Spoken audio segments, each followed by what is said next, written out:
And welcome everyone to Rock M Radio. This is a brand new episode of Dive Cuts. I'm your host, Sam Delling.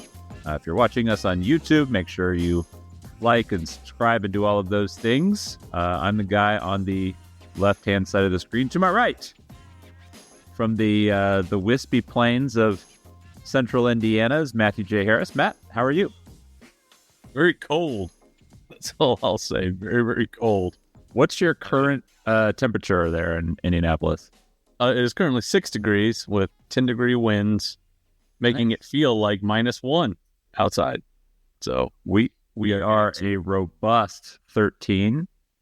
Yeah, feeling toasty. Yeah,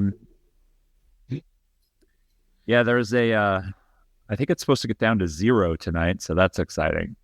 We got through like having all the snow, and yeah, this is bad. It stinks. I do generally like winter because it brings us basketball, but this stinks because I want it to be like 45, so I need a coat, but we can still walk the dogs.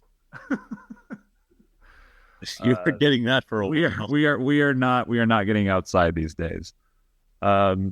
Well, we're here to talk Missouri basketball, so I'm assuming that's what most people are tuning in to do, is to hear us talk about Mizzou and Mizzou basketball and what's going on with the Tigers.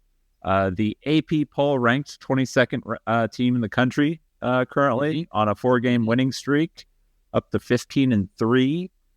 I wrote 2 things the last couple days.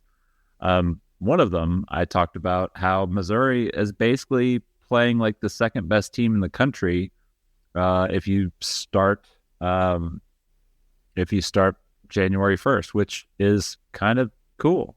Going on the road and beating Florida plays a lot into that. But it's still it's still something. Like, they've been playing really well. They've been beating the margin. They've been doing all the things that we've kind of been talking about for a couple of years now of sort of, maximizing your opportunities and valuing all the possessions and sure, like, have they been perfect? No.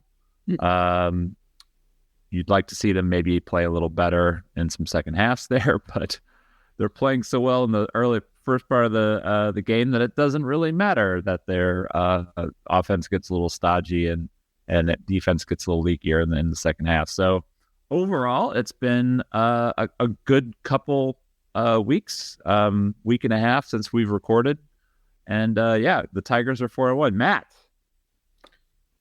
where do you want to start today? Where are we going to start here? We want to start all the way back.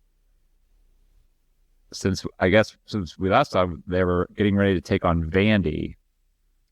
We talked about how that was an important game to secure that win. They took care of Vanderbilt. Got a little tight there in the second half.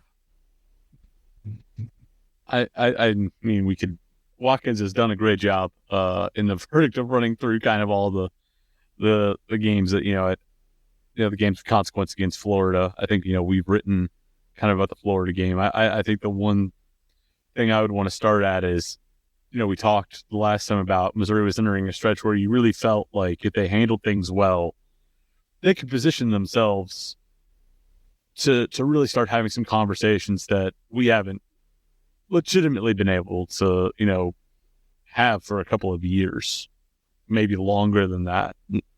And I think that's just sort of the biggest thing for me, is they've positioned themselves now where if they take care of business this week, making the tournament and earning an at-large bid is really no longer sort of like the thing that's front and central for us. That's assumed at that point. If you have 6 SEC wins in your first 7, you're sitting at 17 overall. You will probably, if you get a win at Texas this week, that's 3 quad 1 wins, 2 gold-plated quad 1A wins.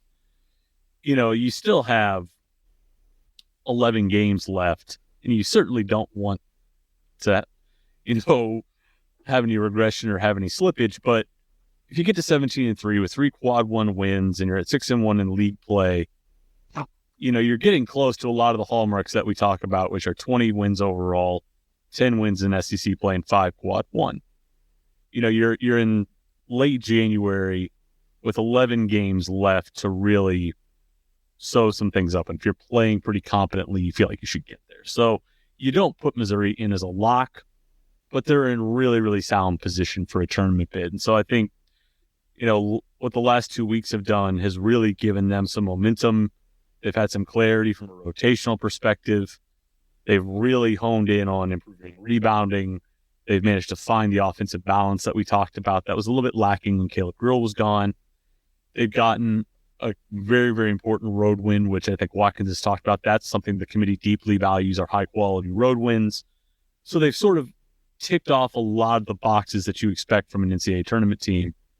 Now the question is, just how much could this team potentially juice its seed line? And I think that's what this week is about. It's a transitional point between just making the tournament, getting a bid, to the stakes getting raised to a point where you can actually have conversations about really fun things like double buys in Nashville, like pushing for protected seeds, and what your path looks like in March. So I think that's really where they are right now.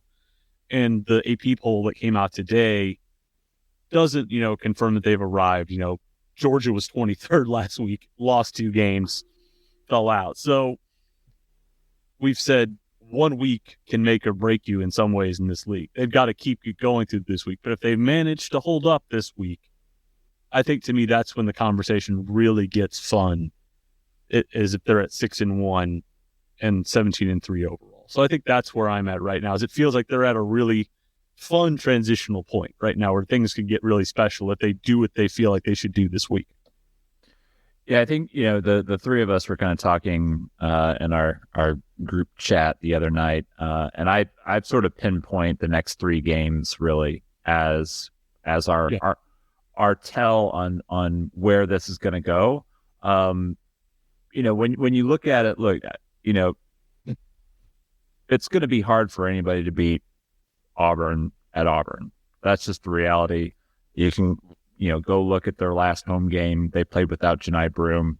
They beat the tar out of Mississippi State.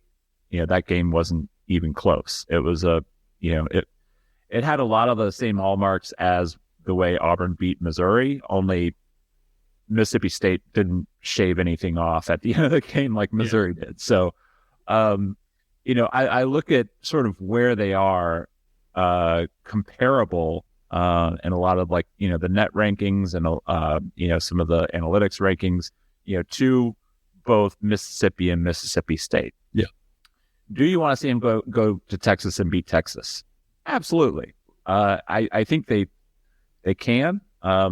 Look, I think, Trey Johnson's a guy who you always have to be very aware of. And there's enough offensive talent that, those guys are capable of making a lot of shots. It should not be like a game that you expect to win, but it is possible for them to go down there and win.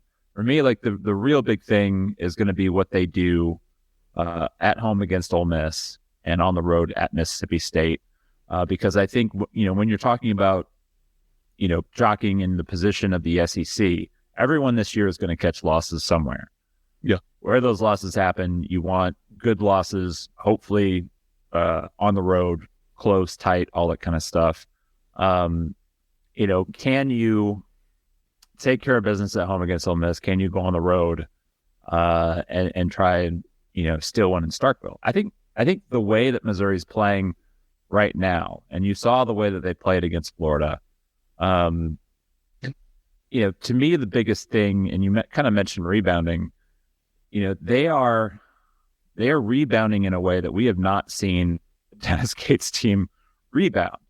And so I'm looking at KenPom right now, and if you flip the conference only on Missouri's team page, their defensive rebounding is 3rd.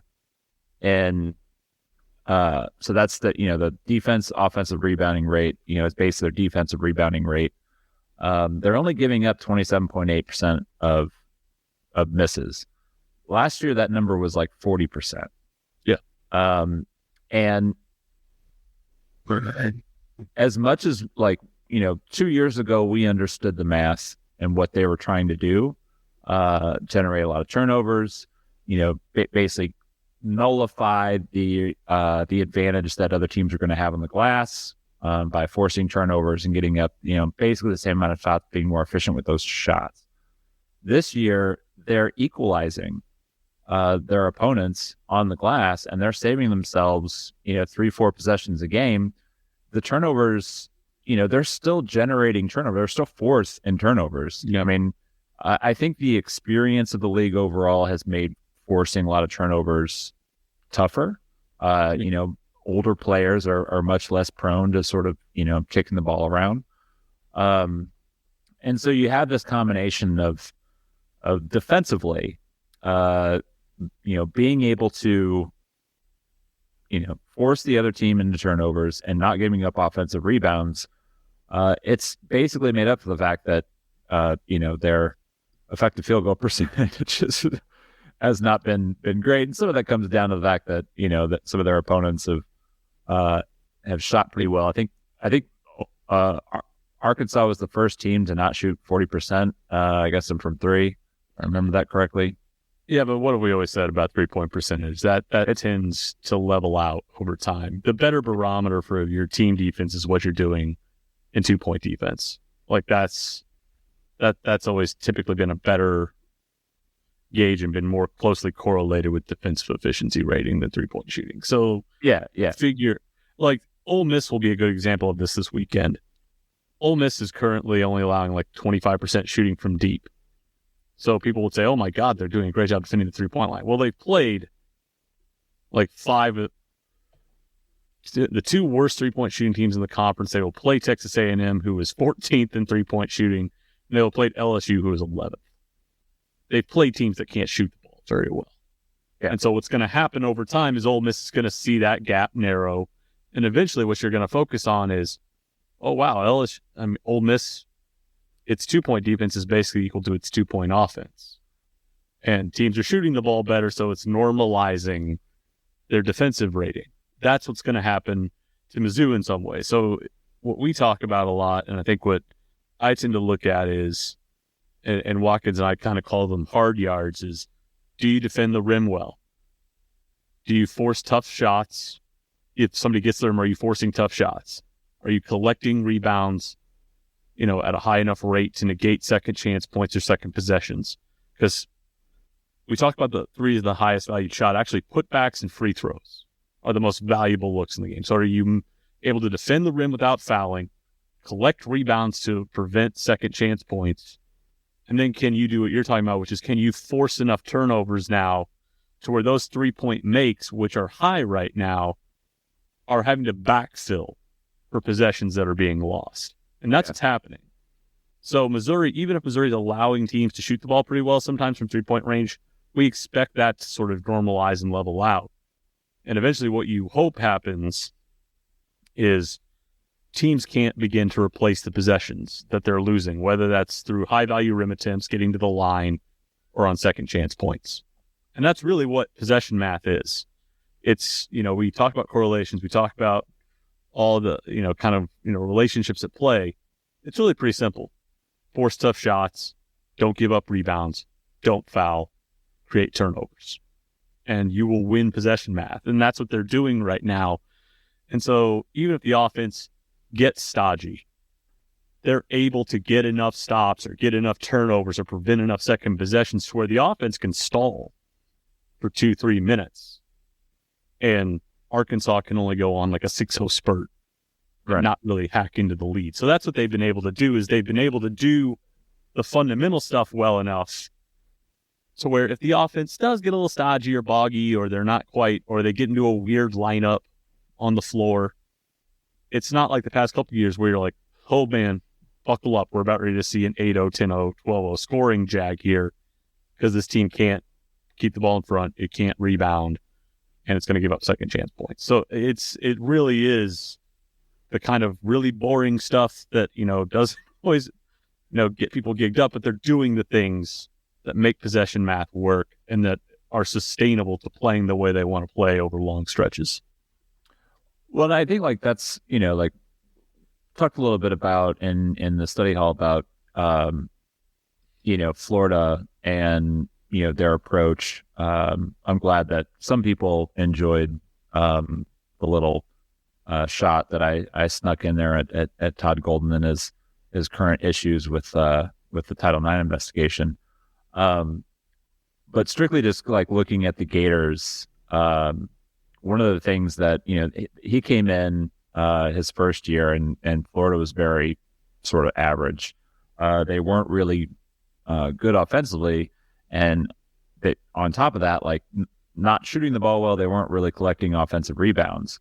And so, when they went about sort of like building the Gators roster the next couple of years, a big focus of their additions in the transfer portal was offensive rebound. They went from a 23.8%, which is 320th in the country in offensive rebounding rate, to 37.3, which is 8th, and this year they're 40.8, which is 4th of offensive rebounding rate. Like that's, and so one of I talked about, Golden has been really good at basically winning possession math for the Gators by hammering the offensive glass, and they've done that. Missouri in that game erased that advantage. They were below the expected rebound rate, and that's even like not just their average, which is 40%. They were below the expected rebound rate, which is just a number that every team sort of has. I think it's like 32% or something like that. It kind of, I think, varies depending on attempted shots and 3-pointers and 2-pointers and all that kind of stuff.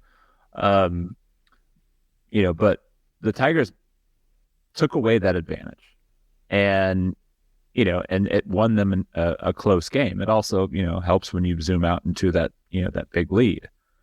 And then against, Arkansas, a team that doesn't shoot the ball well, the last thing that you want to do is you want to give them easy points. And they did that. So, again, erasing any kind of advantage on the offensive glass. Arkansas only attempted 8 free throws. Yeah. And so Missouri, like the last 2 games specifically, they took care of business. They beat, LSU and Vanderbilt, but Arkansas coming into the season was a preseason top 25 team. I know that it's been very disappointing for a lot of Arkansas fans. Missouri fans, you can revel in that all you want. I didn't think Arkansas was going to be as bad as they are. I didn't think they'd be, necessarily all that good. I figured they'd be okay. And they have not been, but it's mostly like, I think in a normal year in the SEC, Arkansas is probably 2-3? Probably. Yeah. They're not as bad as they've been. But when you're looking at it like that, essentially they've been asked to win games in ways that they're not really capable of winning. And that's because, with the entire league stepping up and, in Missouri specifically, it's hard to go on the road and win a game when you're 0.93 points per possession and shoot 21.7% from 3-point range. And I think you got to give a lot of credit to Missouri for, what they were able to do. I mean, all those missed shots and 10 offensive rebounds, that's not much. No. And I was looking this up just now. Last year, Missouri ranked dead last in the SEC, allowing 1.25 points per possession at the rim. That's horrendous. That's near the bottom nationally as well. This year, they're 8th in the SEC at 1.089 points per possession around the rim. And they're allowing teams to shoot about 52%, which is around the national average. So if you were to look at where they are nationally in terms of rim defense, they are, we'll get them pulled up here. They are at 59th nationally in rim defense. They were sub 300 last year. 250 spot jump in defending the rim. That's huge. Even if people are getting to the rim, they're not converting easily. The other thing I would point out, and I think I wrote about it this summer, was how efficiently do they create turnovers? Last year, Missouri created a lot of turnovers, but they were one of the worst in the country at fouling in the process. I think there's something called PFX, which is basically you add up steals and blocks, divide by fouls that you rack up. Anything north of 0.8 for a ratio is considered elite. Missouri's at 0.84 this year. Top 16 defending the rim. Probably top 20 percentile nationally in terms of creating turnovers without fouling, doing what you're doing on the glass. They're winning the really, really important numbers of limiting opportunities for their opponents to hurt them. And this is just good, fundamentally sound basketball. And so when a team is playing like this, when you're playing at this sort of level, it's easy to withstand toward three-point shooting.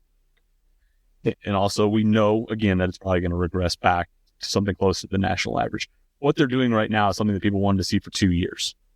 Now, is it sustainable? We'll see. They looked great in November. They looked fantastic in November. And then what happened when December got here? They had about a month where the rebounding slipped and they weren't quite as good on the glass, limiting second chance. So it's been a great 2 weeks. Can it become 3? Can it become 4? If they keep doing this fundamental stuff really well, they're going to give themselves a chance at a top 4 finish, because this is what elite teams do. They defend the rim, they rebound, they force turnovers efficiently, and they make you have to chase the game. And that's what Missouri is doing in a lot of ways right now, is they're making teams have to have torrid shooting nights just to stay within striking distance of them. And that likely over time is going to ebb. So we'll see if what they're doing now holds up. But when you look at the fundamentals of this and you say, is this just a wonky sort of stretch of games? No, they're doing the things that we want them to do. Just keep doing them. And we'll see kind of what the results are, when March gets here. But chances are, if they keep it up, it'll be really, really good. Yeah, I mean, I was sort of looking over the KenPom page. They bottomed out at 64th in KenPom, and they entered the year, they were 52nd. Yep. As they were heading into Auburn. They have since climbed to 28. And this is, this is what happens when you consistently beat projected margins.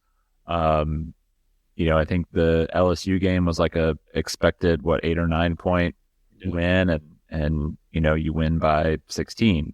Vanderbilt was like a 4 to 5 point win, and there you win by 9.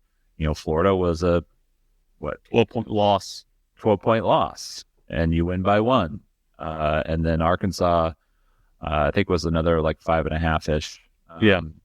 Kind of game, and they ended up winning by 18. So,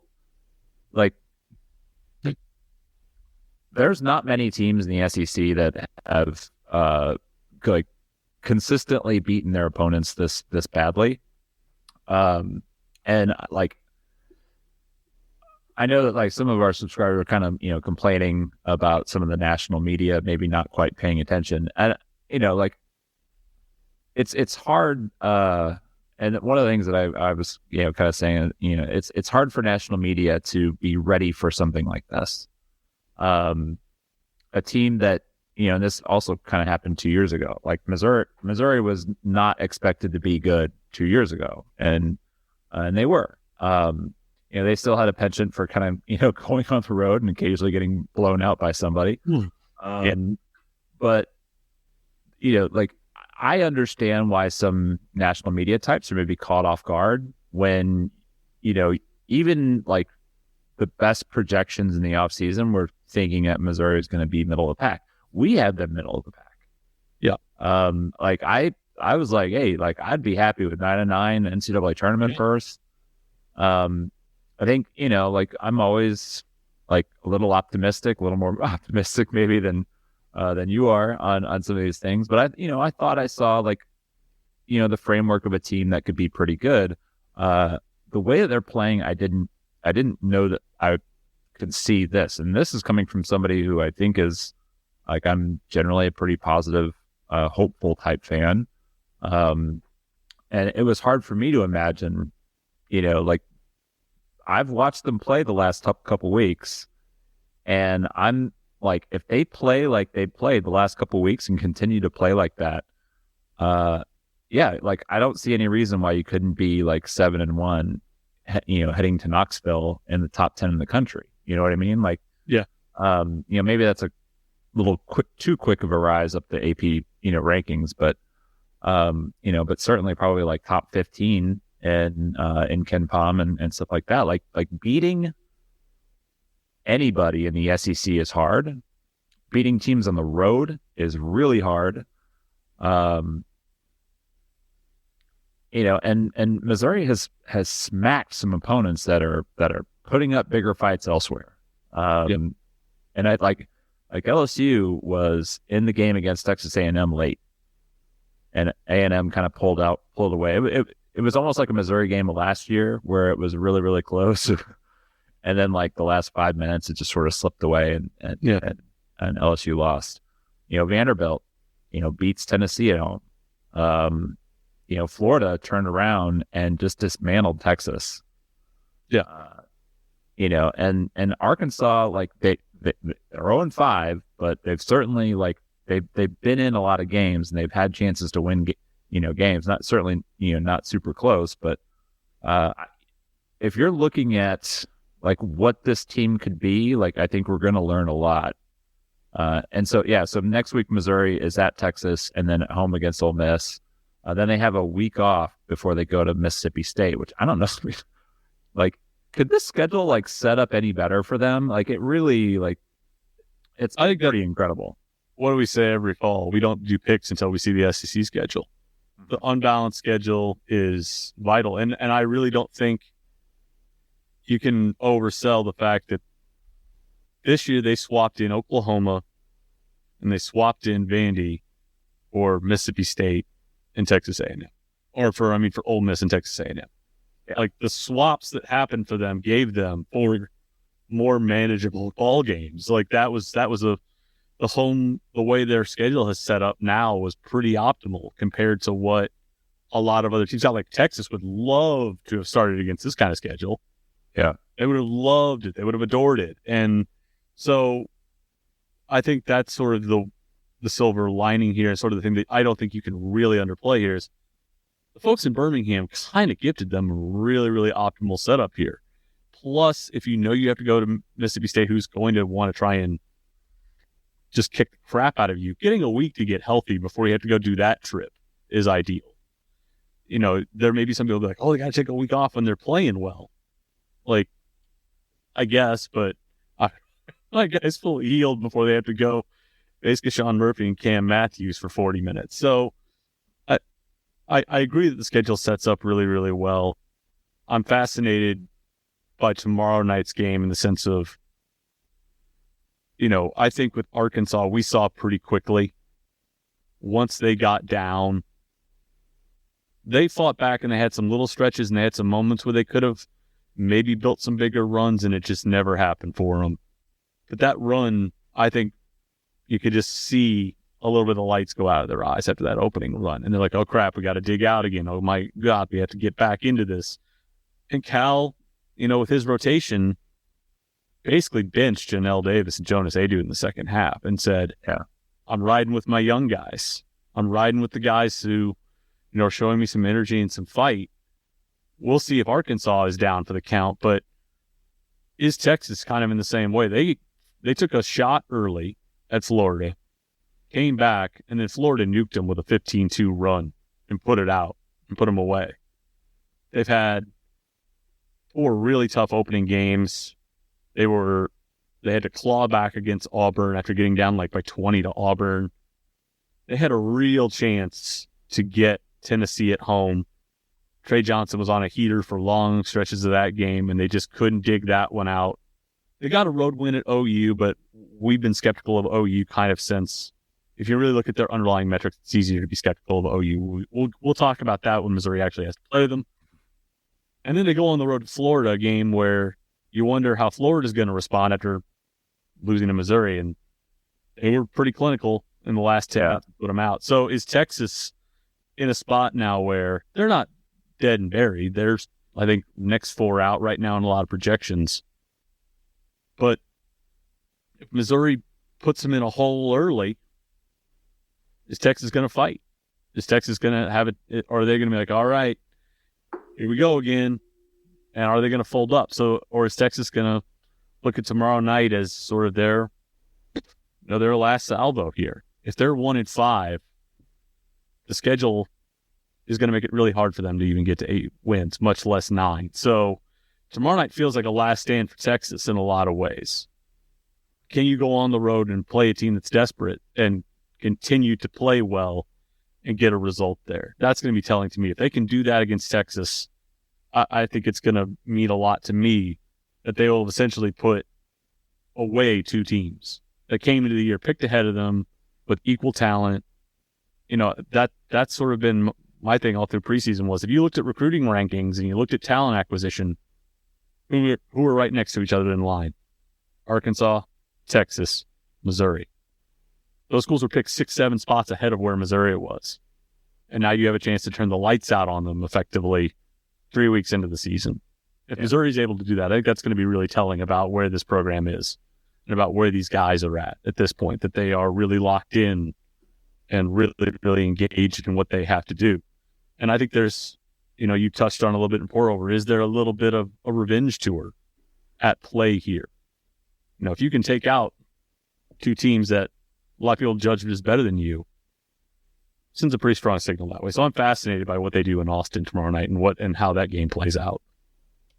I do think that there's a lot actually, to the revenge tour idea.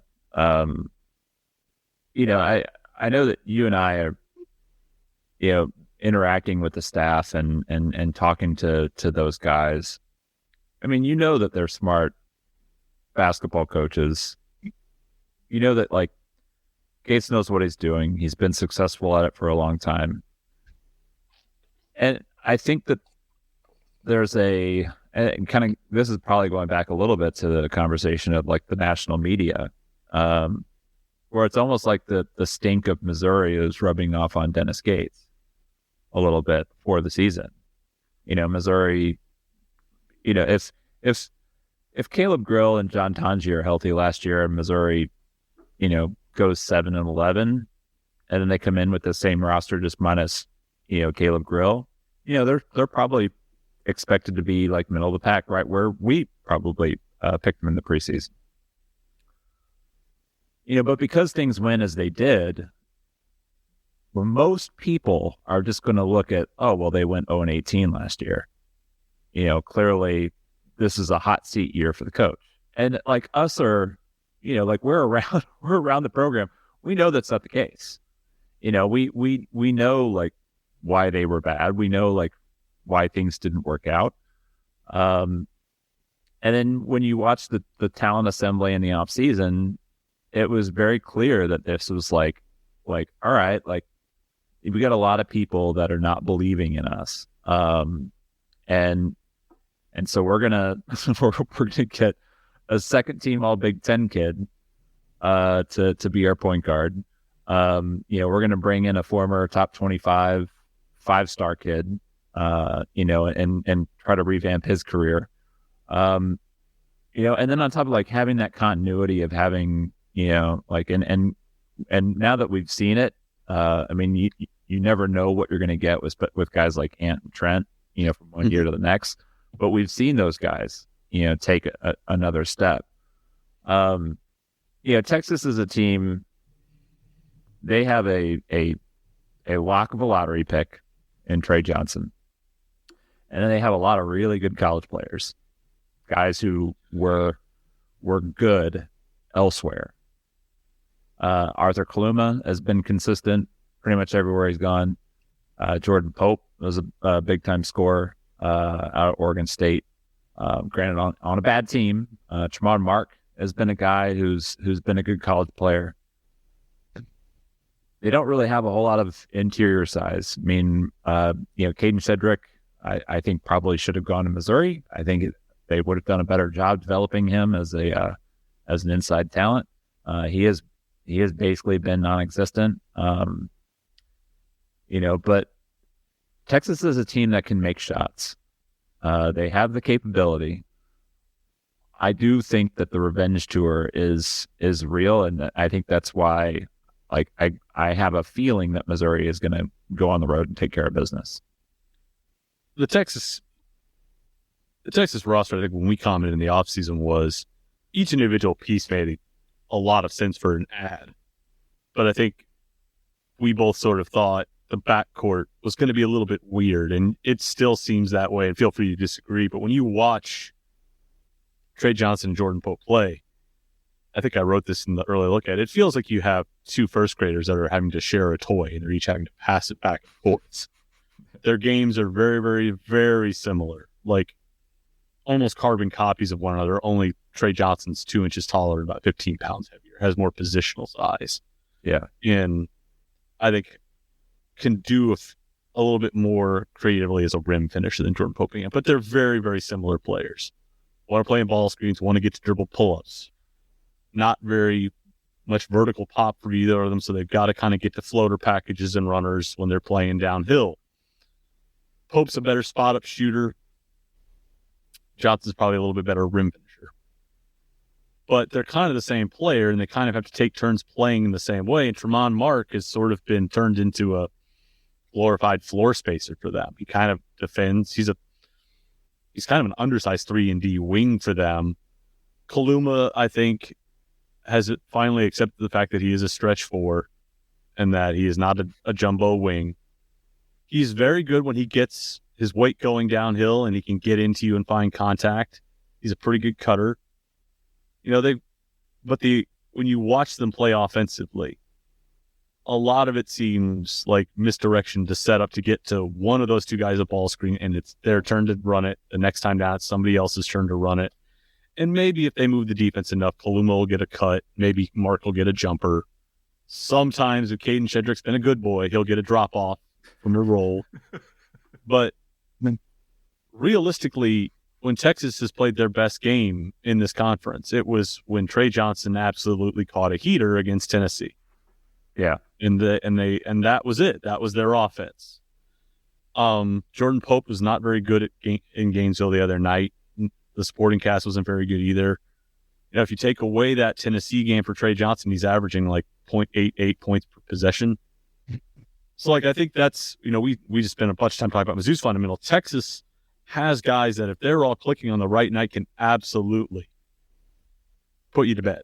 And that's the worry when you go in there tomorrow night, is that it's just a night when all three of their guys that they need to have clicking are doing that, and they give them 20 points a pop, and the bench doesn't have to really worry all that much, and suddenly you're in a shootout and they've just got more bullets left. That can totally happen because that's how good of individual scorers they are. But I think when you look collectively at what they are, it's not the same kind of balance across the rotation there. And defensively, they have not been very good in SEC play. Is some of that owed to the schedule?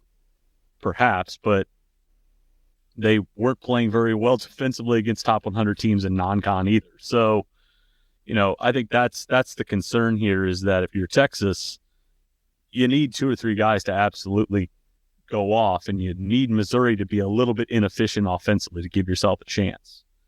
And if Missouri's doing the things we just talked about, which is good first shot defense, checking out and forcing enough turnovers, I don't know if Texas can even score enough.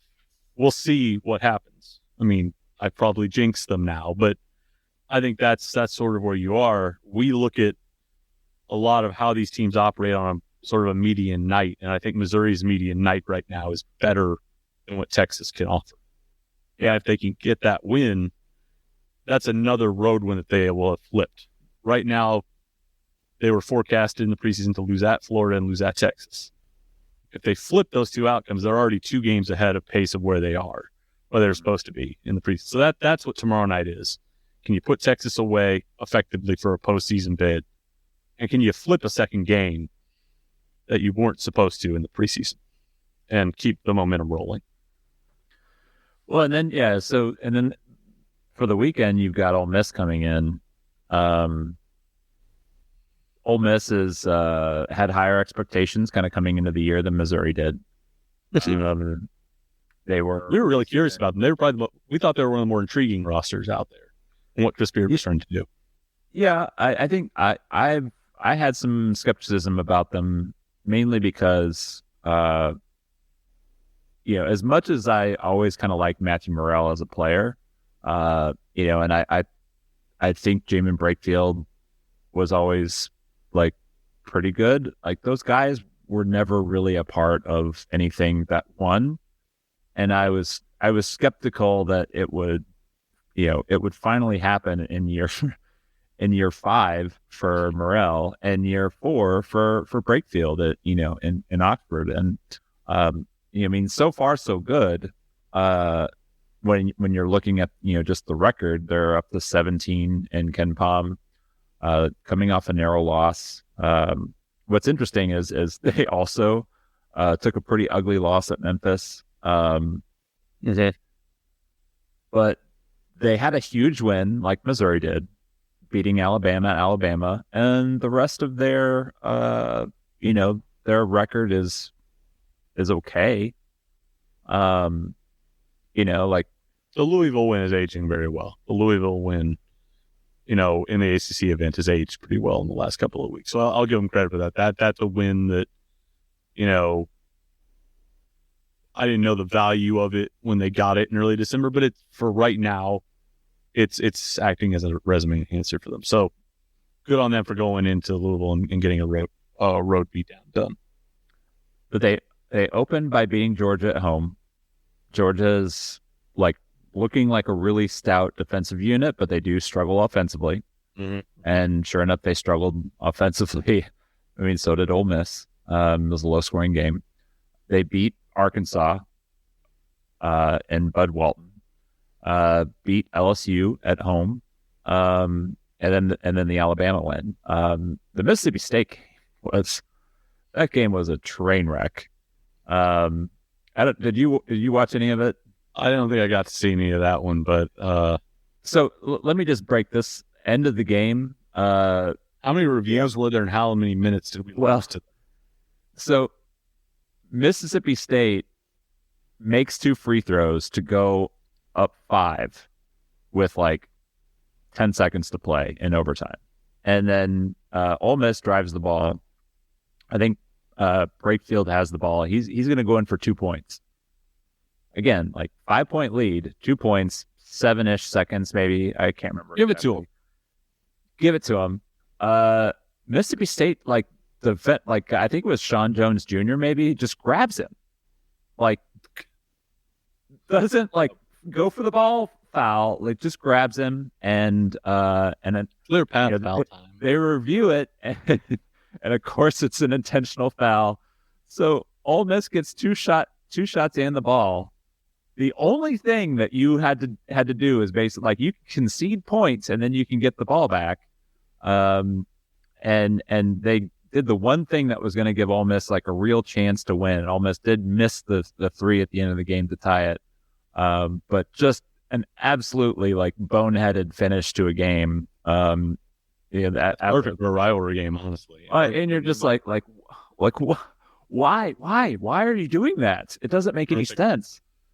It's perfect for Ole Miss, Mississippi State, and perfect for like the Egg Bowl, basketball. Absolutely perfect. It's just like it. And I think that's actually the first time that both teams have been ranked in that game. Like how crazy is that? To me, the Ole Miss remains an enigma for me because in non-conference play, they got top 100 wins by absolutely being a butane torch and lighting people up. They were number 2, I think. If you looked at games against top 100 opponents, their offensive efficiency was number 2 in the country, and their defense was 113th. Like, to get wins in non-con, to get the quality wins, they absolutely had to torch people. Now that it's completely flipped in SEC play. They're number 1 during SEC play for defensive efficiency and like 8th or 9th for offensive efficiency. But as we mentioned earlier, a lot of that is because teams can't shoot the ball very well against them, but they haven't played teams that have shot very well. So you're in a weird spot where you're like, well, I trust, Chris Beard builds good defenses. He's got Mark Adams back. Maybe this is a thing they're doing. But we also know the 3-point shooting defense normalizes. So if we trust general trends we see and that we validated, Ole Miss should probably be closer to 8th or 9th in defensive efficiency. And when that hits, do the results start to sway? And I think that's what makes the Missouri game interesting. Missouri is on a bit of a heater itself shooting. They're shooting, I think, like 44% from deep in SEC play. So it's really going to be interesting when Ole Miss pulls into town. Who has the regression first? Is it Missouri that slides back to something closer to like 35, 36% shooting? Or is Ole Miss due for a team to absolutely strafe them for like 40% shooting? Because if you just look at, where these two teams are, Missouri's got more size in the interior, so you would think that they're going to win the rebound battle. Both teams are great at forcing turnovers, so that should probably negate to some degree, which is where the rebounding battle will matter even more because Ole Miss stinks on the glass. So they're not going to be able to replace possessions. And their 2-point shooting is average. So, it really comes down to which team is going to have some slippage from deep. Is it going to be the team that's making a lot or the team that's preventing teams from making a lot? You mentioned Brakefield and Morrell.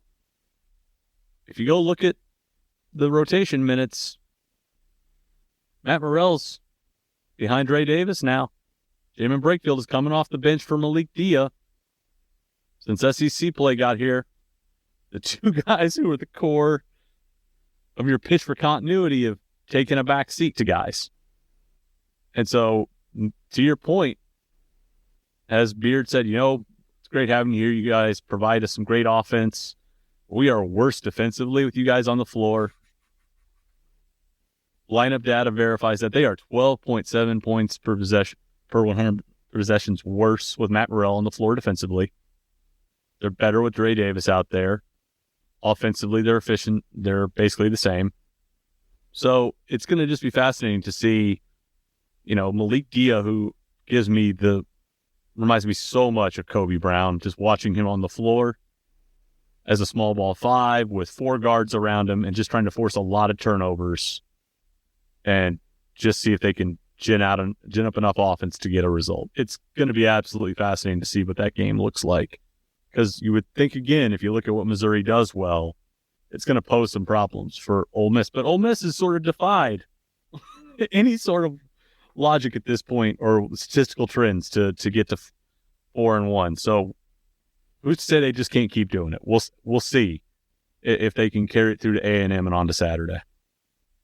Yeah, I think it's going to be interesting for them. I was kind of looking at some of their game-by-game numbers. Georgia was 2 of 18 from three-point range. That'll help the old three-point defense. Arkansas, another stellar shooting night, 5 of 23. LSU, 7 of 31. And Alabama only attempted 20 three-pointers, which for them is an extremely low number. They probably thought they could drive the ball because they're bigger. They probably thought, let's attack the rim against a smaller team. Well, and I think they kicked the ball around a lot that game. Yeah. Alabama, yeah, they had a 27.6% turnover rate. Really, Mississippi State is the first team to shoot above 30%, 33.3. That's not even that great. So you see, once the shooting normalizes, things get a little tough. Well, yeah, and they lost to Memphis when Memphis shot 36.8%. So it does seem like it's going to be interesting, mainly because we're looking at these two games again. This to me, these games are different than the Arkansas, Vanderbilt, LSU games, because those games, I really thought Missouri should beat these teams. Without question, I don't care if the margin is 2 or 22, you beat these teams. And you should on most nights. Texas and Ole Miss, these are both toss-up games. This is going to be the first real, set of games where the margin is a toss-up, the expected margin. Can they keep the pressure on, some of the teams in the top of the conference and going out and getting it, a couple wins this week? I think it's possible. I would love it. Dennis Gates' revenge tour continues on. But it's also like it's the SEC, man. Like this league is hard. Like I want to emphasize that what Missouri has done these last couple weeks is not normal for how good of a league this is. Like everybody else is having a game where they're like fighting for their lives to hang on for a win. There's usually only 3 or 4 teams that start 4-1 or better every year. Yeah. Like to start 4-1 itself is really hard. And in this particular season, exceptionally hard. And so if they come out of this week at 5-2, you would have asked, I said it literally 2 weeks ago before the Vandy game. If they come home and they beat Ole Miss and they're 5-2 before they have to go to Starkville and Knoxville, that's fantastic. You should be thrilled about that outcome. And now there are going to be people who are going to be like, oh, they lost as a ranked team. They got in the poll, couldn't handle prosperity. And now they're like, it's really hard to win in this league. And it's hard to win. And to be 5-2 coming out of this thing, coming out of this week would still put you clearly on track for a bid. These are not, if they lose these games by a respectable margin, if they lose one game by a respectable margin, it's not going to hurt them at all. It's not going to ding their net rating or their KenPom rating at all. So it's just about, can you execute and continue to execute at a high enough level and put yourself at 6-1, like we said earlier, and really start just to have some fun conversations. Just some fun chats about what happens if you're at 6-1. Because I was looking at it today, I haven't pulled it all together into a graphic, but those teams tend to lock in double buys in Nashville. Like February is spent jockeying for one of the top 4 seeds. That's a fantastic place because that means you're probably going to be protected seed this year in the big bracket. So good stuff happens if you can get through this week. Or it might be in the offing if they can get through this week unscathed. Yeah. Potentially. The last time Missouri was a protected seed, 2012. I like this team better than that team. Because it's a far more well-rounded team. Like I think like that's the depth is good. I mean, and I would love it if like Jacob Cruz like began to kind of normalize his 3-point shooting. He's playing good defense, man. He's playing okay defense. Playing pretty good defense, and he's also been kind of like some of the rim attacks here the last couple of games have been. He's being active around the glass with tip outs. If he's not getting a rebound, he's tipping it out. He's like doing all the things you want like a rotation guy to do, is to come in and just be good defensively, hit the glass, attack the rim. If he could just make a few more threes, like I'd be thrilled. Maybe he's just waiting for that Texas breakout. Is that what I get why people get viscerally frustrated because the transition 3 when no one was around him.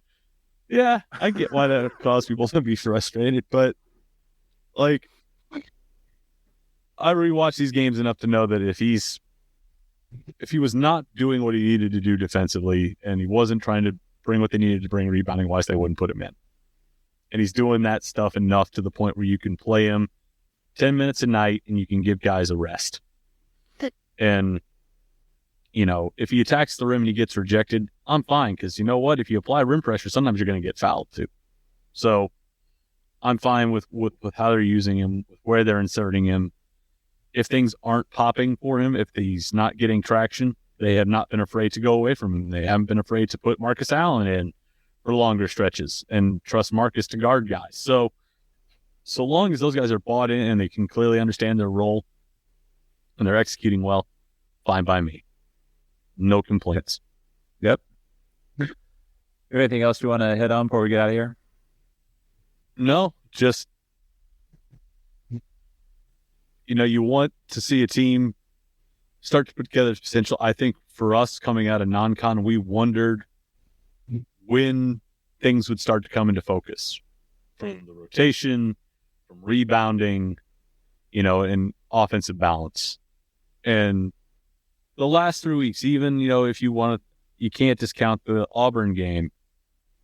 they've settled on a top 8. They've figured out how guys like Cruz, Allen, and Warwick can fit in as reserves and how they can kind of find little spots for them, playing with greater effort on the glass. And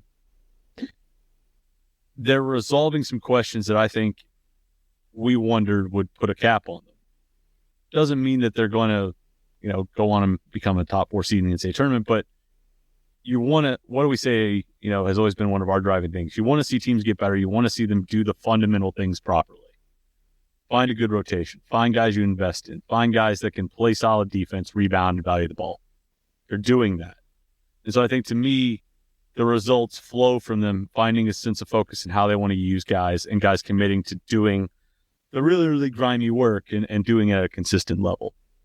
And I know that's not poetic, but that's really heartening to see, especially this year, especially given what they're seeing night in and night out in this league. It's even more encouraging. Yeah.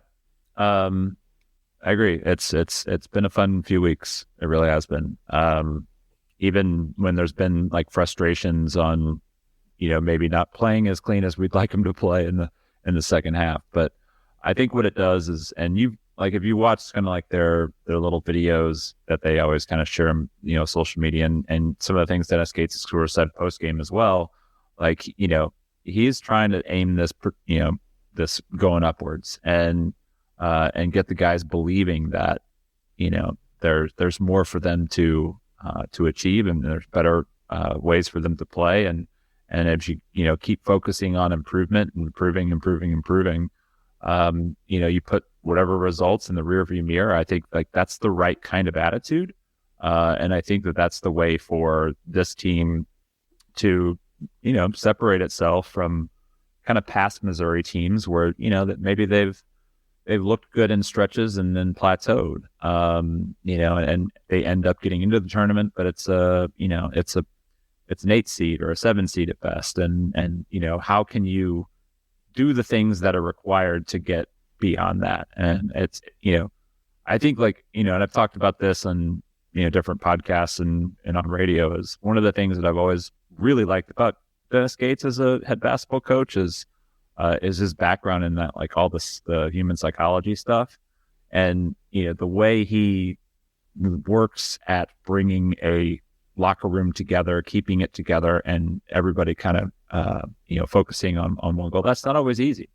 When only 5 guys can be in the court and you've got, 18 guys on the bench and everybody wants to play. So that's why I think if they can kind of keep at this, this could be a really special season. But the next couple weeks going to be pretty telling. Next 6 weeks are going to be telling. It's a meat grinder out there. Yeah, it is. I think the next couple weeks are going to tell us what we can expect from the next 6 weeks. It's this next 6 weeks are going to be a grind regardless. The next couple weeks are going to, tell us a lot about this team, I think. The only thing I would add too is the last thing to build on your point about kind of what they do camaraderie wise. This is, we talked about Ant and Trent's jump. This is fantastic for guys like Honor or Peyton or even Trent Burns, who's hurt, or T.O., to go through this. And I think that was the biggest thing in the offseason, that you want to win basketball games and you want to be competitive, and clearly that's what coaches are paid millions of dollars to do. That's why guys are paid NIL money. It's to produce actual results on the floor. But I think if you looked at kind of the structure of a program, you had to retool the roster to put your really young guys, your underclassmen, in an environment where this is what they're experiencing. And you talked about a couple weeks ago. So when they go to Auburn next year, there will not be any back down. When they go into Florida next year with a roster that has way more continuity and experience, they're not going to ever question whether or not they can compete in that building. This is what continuity building looks like in real terms right now. The results are fantastic, but if you look down the bench at guys like T.O. who's buying in and having a great night, you're looking at a guy like Marcus Allen who came in and gave them really great minutes defensively the other night. That's what you crave, is those guys being able to go through this season where they maybe don't play as much as they want, But when they go into spring meetings with coaching staff, those guys can call up Synergy, or they can call up HDI, and they can pull a clip package and say, look, we saw you in these games doing this for us. This is the jumping off point for you. That gives people buy-in. It gives them something tangible to believe in. So long term, putting this roster together created an environment where you're not just getting guys experience, but you're getting them really valuable continuity, the best kind of continuity that they can have moving forward. So that's the other exciting part here, because we've talked a lot. Missouri will be good one year and consistent the next. What they're doing right now, especially with having some of the young guys around, is how you build a core of 5, 6, 7 dudes that make you competitive in March when they're juniors and seniors. So I think that's the other heartening thing, is there's clear, tangible proof they're building this the right way in terms of how they can get some long-term stability out of this roster as well. Yep. Everybody goes to subscribe to RockM Plus, rockm.plus on the old interwebs. You can join us on the forums. There's lots of great basketball talk happening there. You can get all of Matt Watkins / @DataMizzou, his bracket projections and episodes of The Verdict, which are unavailable to anyone who is not a subscriber. The subscription management is now fixed. You can manage your subscription if you are a subscriber right on RockM Plus's website.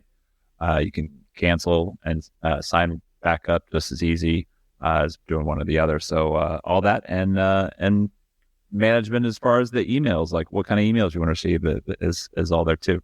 So pretty exciting stuff happening at the old RockM Plus website.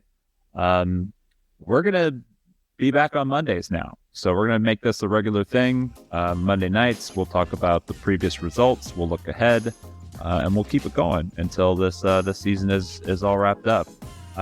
Big week ahead for the Tigers, and I'm looking forward to it, Matt. I'm really excited about tomorrow night. See how this team is going to look. Hopefully they can put together another 2-0 week. I'm really excited for 40-degree weather later in the week. That as well. So thanks everybody for tuning in. We'll be back next Monday. Until then, thanks for tuning in. Thank you, everyone, for tuning in to RockM Radio, a proud partner of Fans First Sports Network.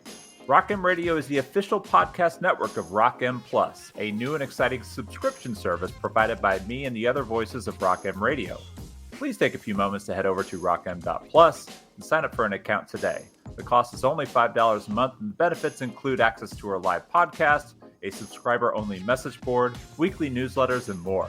If you enjoyed this episode of RockM Radio and would like to see more just like it beamed directly into your personal device, make sure to click the subscribe button below and tell your friends. Our podcast feed is available through the Apple Podcast app for iPhone, Google Podcast app for Android, whatever app you listen to your podcast. You can also find RockM Radio on Spotify. If you're looking for a podcast about your favorite team that is not the Missouri Tigers, Fan First Sports Network is your answer. A full podcast network loaded with the team-specific podcasts covering Major League Baseball, the NFL, NHL, NBA, MLS, and more. And we'll be back with more episodes of RockM Radio coming to you soon.